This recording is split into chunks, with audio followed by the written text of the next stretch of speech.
The Upright Citizens Brigade can refer to a few related things. There's the original improv troupe of comedian, writer, and performers. There's the theater and associated bicoastal comedy school that those members founded. And then there's also the Comedy Central television show in 1998. It debuted their characters and styles to a wider public beyond Chicago and New York. Matt Besser, Amy Poehler, Ian Roberts, and Matt Walsh are founders and stars of that TV show. In 2013, they published a guidebook for comedy, the Upright Citizens Brigade Improvisation Manual. Upright Citizens Brigade, what's your take on that? Well, okay, so the UCB TV show was, let's say, pretty influential for me, and what I found to be really funny, I guess, and kind of helping.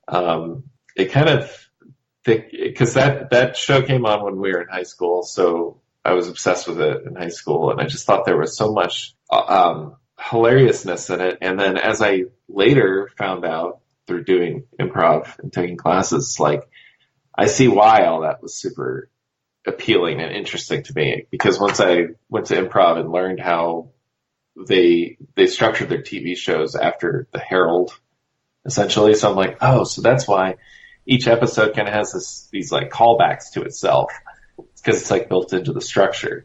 So you get this little flash of this world that happens in this little 30 minutes, and then it's gone. But everything kind of happens in there. They're not recreating they're not making up new things. The third act, they're using what they already have, and it's always I don't know. It was really UCB. The show was really important to me, and then their style of improv has been really important to me too. It's very fast. It's I don't know. It's their manual that they came out with a few years ago.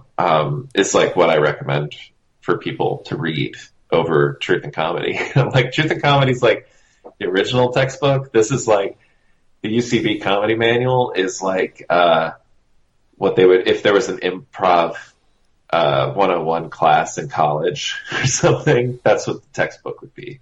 Right. It's so good. It's so great, but like anything, it's this is one they've kind of managed to make their style of improv, their style of comedy, and it's and I think it's hugely influential in comedy. Just about anybody that's in comedy right now has somehow been through one of their theaters, whether as students or performers there or whatever. It's just it's so, again, it's great to see people who just are passionate about something and then they just do it, and then people latch onto that passion. They get the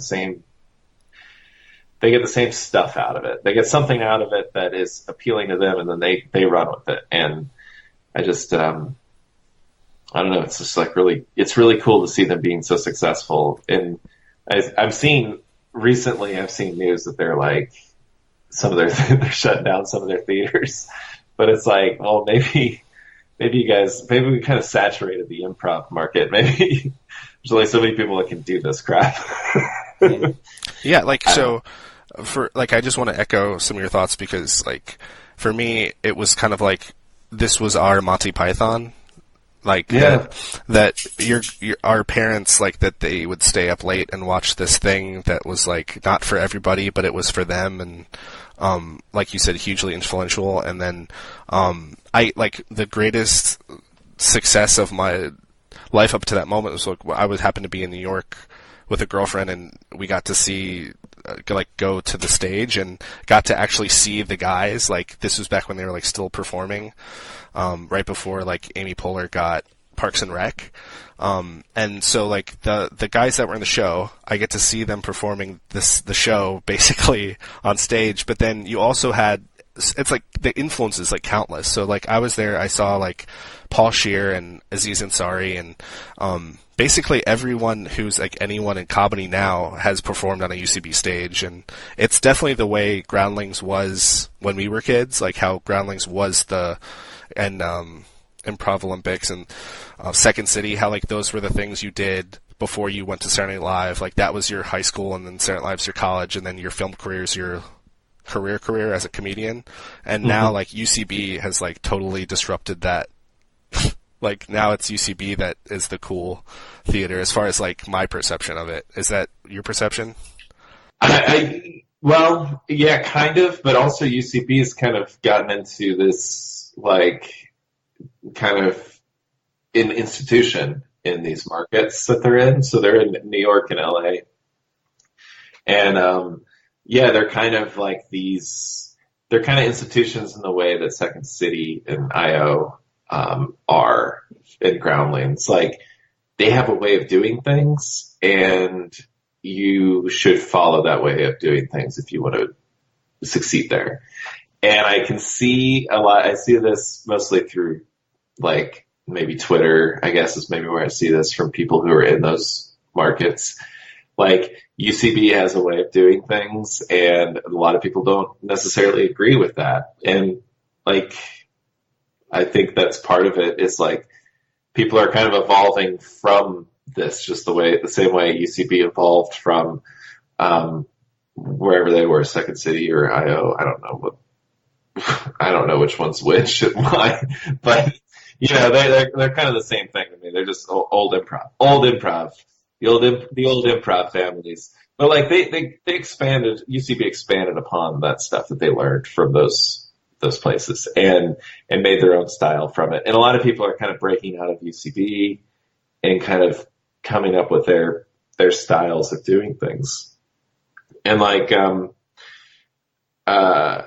of the thand they do sketch classes too. So they teach sketches, and their sketches are and their improv. Their improv style is very game heavy, is what they call it. So it's like when you find the game of the scene, the thing that's funny, when you find that, you just attack it, and you just attack it so hard, and you just keep doing it. So if somebody comes in and says like, "Oh, your cookies are done," and they're like, "Why'd you say cookies all weird?" And then it's like, hey, "Cookies are weird," and then they just keep talking about how weird the name cookies are, or whatever the stupid thing is.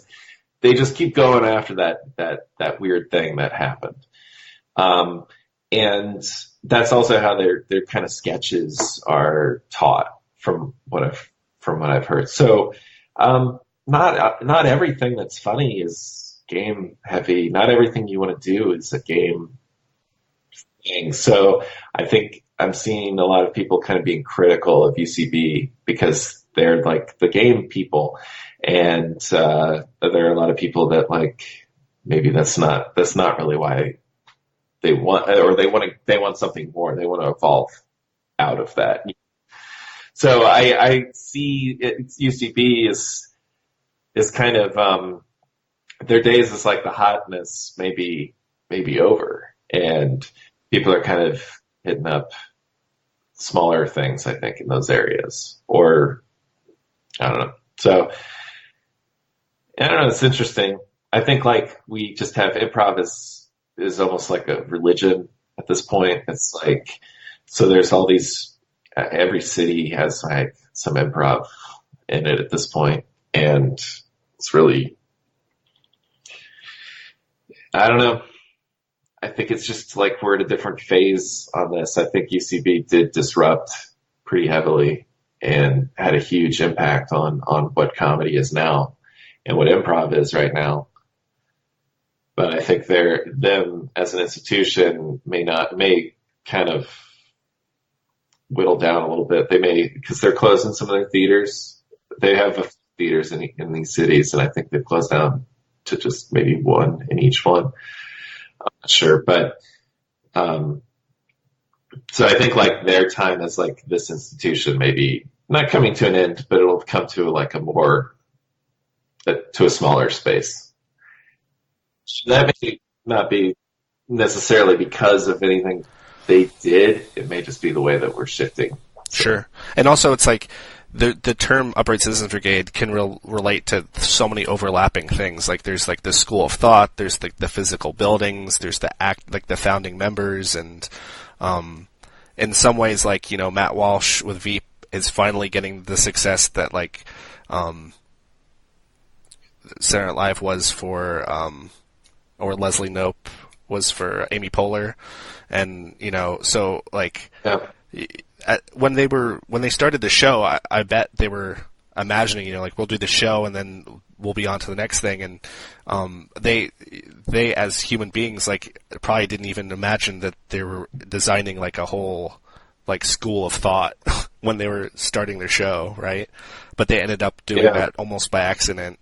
And I mean, if maybe Matt Besser had that idea. Sure. If not, he probably thinks he had that at this point. Right. But I think like if you think of them as a network, like people that have been on their stages at least, like I'll be dead before that influence is gone. Oh, totally. I mean, I think it's just I love it. I love that they've been successful, and I love that they've kind of spread this style of comedy that I was like obsessed with in high school. Like they brought that in the show didn't do super well. Like the show wasn't super popular. But like, I don't know. It's just like really cool to see that like, it's like, see, I was right. I've got good taste. It's just. Have you heard that quote about Ginger Rogers where it says like Ginger Rogers did everything Fred Astaire did, but backwards and in heels? Like, have you heard that quote? Yeah. So it's like referencing the fact that everyone knows Fred Astaire was an amazing dancer, but then like Ginger Rogers deserves some credit too. And I'm relating that to the fact that the Herald and like that the concept of watching their show and there would be like a skit, which would be like pretty similar to what you might imagine a skit would be on Saturday Night Live or a sketch, and then.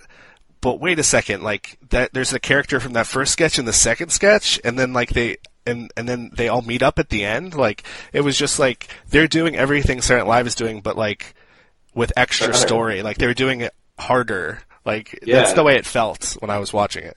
Oh yeah, like it was to me it was a billion times funnier than SNL. Like like they were able to do things SNL couldn't because of SNL's own constraints that they've put on themselves. But like UCB is like, here's this little flash of hilarity for that it all exists within itself. And I love seeing things that carry over throughout the season. Like there's that one season where people are doing super cool, but they don't explain what that is. It's just like people popping these pixie sticks. So you're like, okay, I guess it's like a drug. And they just mention it, but it's just like a thing. And then the last episode of the season was the like investigative report on Super Cool. And it was like this payoff for the people that are like paying close attention. All these like kind of callbacks to other characters or episodes or whatever too. And they were all kind of contained within itself. And it was just like it was so much fun on the like, little details in a sketch that are just kind of don't matter but they don't matter in like a like super important way in the sketch, but it's like if you're paying attention to the show real closely, like I was, I'd be like, oh, that's a reference to this thing from like 3 episodes ago. Right. And there was another extra layer, which was that there was overlap with like Improv Everywhere, so there would be like these these things they would do live, like so like they'd be referencing something and then they would go out in New York and like essentially like so you mentioned Super Cool, so like famously they went around trying to ask drug dealers for Super Cool, or like it was supposed to be a put on, but then they kept be like, oh yeah, I can get you Super Cool, and then they would just be like following this person like in the back of a nightclub, and then ultimately they wouldn't have Super Cool because Super Cool doesn't exist, but like they would just like commit to it completely. And I think it probably was even greenlit on the idea that it was like, oh yeah, that's like a prank show, like that was part of it to begin with. That actually became their 3rd season. I remember they were talking about it in an interview or something. Like those kind of hidden camera shows were really popular at the time. Right. Like Jamie like Kennedy Jackass. or Jackass, yeah. Yeah, I think Jackass was pretty popular, and they would do kind of those pranks or just being weird in public. And yeah, so they wanted him to do more of those. Comedy Central wanted to do more of these prank things that were just like things they were just kind of doing on the side before. Right. But they just like, it was like, well, here's some content we can throw into this like reel to show us like, hey, this is other stuff we do. Right. Well, that was another fresh kind of thing they did that was, if you want to use the term avant-garde, was that a lot of their shows, they would like, Matt Besser would be in the audience and pretending to be an audience member for half of it and then heckle them, and like they were always trying to disrupt what part was the real show and what part was not the show and that kind of thing. Yeah, which is always like, I love that stuff too, especially in live shows, like being able to really just like mess with the audience or yeah, like I love that stuff. Yeah, like especially like in a live show, like it's kind of weird anyway that we're all sitting in this room and we're supposed to suspend disbelief watching these people pretend to open a window or pretend like they're holding a beer or whatever the stupid scene is. It's pretty weird that we're all sitting there doing that. And so it's like, well, let's like use this space. Let's make it a different experience. And I think like it's a different experience than just like watching people do something on a screen, which is essentially what you're doing most of the time. So it's like, let's get audience involved, or let's have a guy in the audience shouting stuff. I don't know. It's like it's a lot more fun. It's an experience to do that than.